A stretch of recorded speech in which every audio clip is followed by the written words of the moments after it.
بسم اللہ الرحمن الرحیم۔ قرآن فہمی کے لیے سنت سے رجوع ضروری ہے۔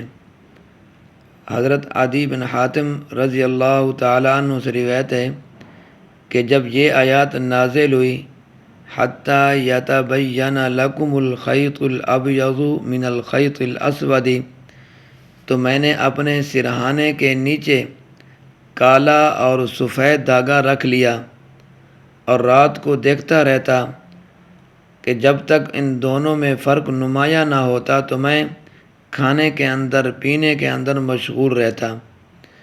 تو پھر میں نے اس کا ذکر نبی کریم صلی اللہ علیہ وسلم کے سامنے کیا تو آپ صلی اللہ علیہ وسلم نے فرمایا کہ تیرا سرہانہ تو بڑا لمبا چوڑا ہے، ان دھاگوں سے مراد زہری دھاگے نہیں بلکہ کالے دھاگے سے مراد رات کی سیاہی اور سفید دھاگے سے مراد صبح کی سفیدی ہے۔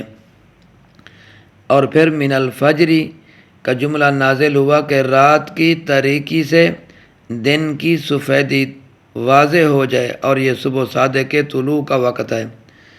تو اب اس وقت تک کھانے پینے اور جماع کی اجازت ہے، خواہ رمضان کا روزہ افطار کر کے آدمی سو جائے یا نہ سوئے، ہر حال میں صبح صادق کے طلوع ہونے تک رمضان کی راتوں میں ان چیزوں کی اجازت ہے۔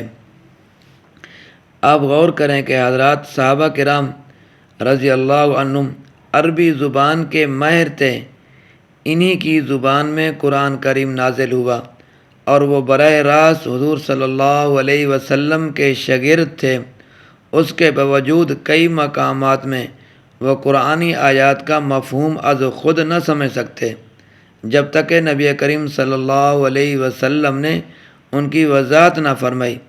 تو آج کے دور میں غلام احمد پرویز اور اس جیسے دیگر ملحد لوگ کیسا دعویٰ کر سکتے ہیں کہ ہم احادیث کے بغیر ہی قرآن کریم کیا کر لیں گے، قرآن کریم کو سمجھ سکتے ہیں۔ فرمایا ثم اتموا الصیام الی اللیل، پھر تم پورا کرو روزے کو رات تک۔ پہلے روزہ